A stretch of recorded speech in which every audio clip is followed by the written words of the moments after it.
करायला पाहिजे. आम्हाला हा सर्वनाश ओढवून घेणं शक्य नाही.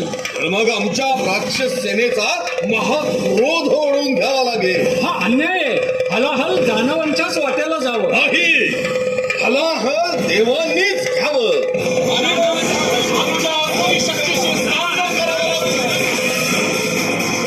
वादाची ठिणगी पेटली आणि दोन्ही पक्ष हातघाईवर आले. अतिभीषण युद्धाचा, त्रिखंडाच्या विनाशाचा वादळी रंग दिसू लागला. समस्त चराचर भयग्रस्त झाले. उपाय निघेना. अखेर अद्वितीय, अद्भुत, सामर्थ्यशाली सर्व सत्ताधीश भोलेनाथांची अवघ्यांनी आळवणी केली आणि गगनस्पर्शी महादेवांची परमदिव्य मूर्ती पाताळातून प्रकट होऊ लागली.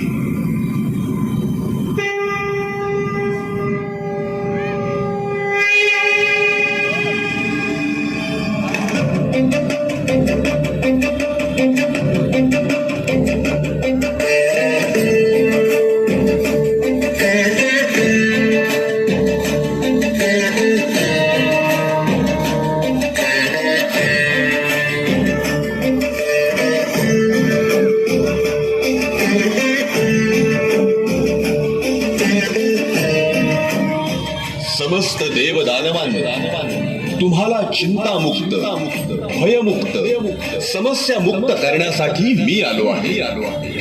ब्रह्मांड वाचलं पाहिजे. सृष्टीचं चक्र अविरत फिरत राहिलं पाहिजे. त्रैलोक्याचा विनाश घडवणारं हलाहल त्याच्या महाविध्वंसक परिणामांसह नष्ट झालं पाहिजे. म्हणूनच त्रिभुवन कल्याणासाठी मी ते प्राशन करतो. अतुल, अभेद्य, अमोघ शिवरूप धारण केलं. दिव्य हस्तांची ओंजळ केली.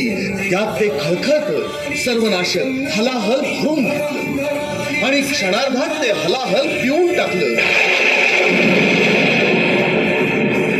त्याचा घातक प्रभाव मात्र दिसला. शिवांच्या अंगाचा प्रचंड दाह झाला. रोमारोमात आग भडकली. मस्तकात जणू बडवानळ पेटला.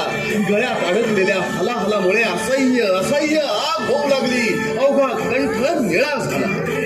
ती आग शांत करण्यासाठी सदा सर्व काळ शीतल असणाऱ्या नागराजानं गळ्याभोवती वेटोळ घातलं. मस्तकी गारव्याचा सुखद वर्षाव करणारा चंद्र आला.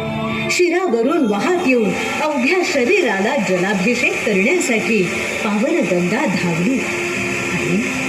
आणि विराट समुद्र मंथनाच्या प्रसंगी अथांग क्षीरसागराच्या तीरावर नयन मनोहर रूपात सजलेल्या, भावभक्तीच्या गंगा जलात भिजलेल्या आणि त्रिखंड मोलाच्या अद्भुत किमयेनं गाजलेल्या महादेवांच्या नामाचा मुक्त कंठानं जय जयकार दुमदुमला. मंडळाचे मार्गदर्शक धर्मवीर सुनील भाऊ बागुल, संस्थापक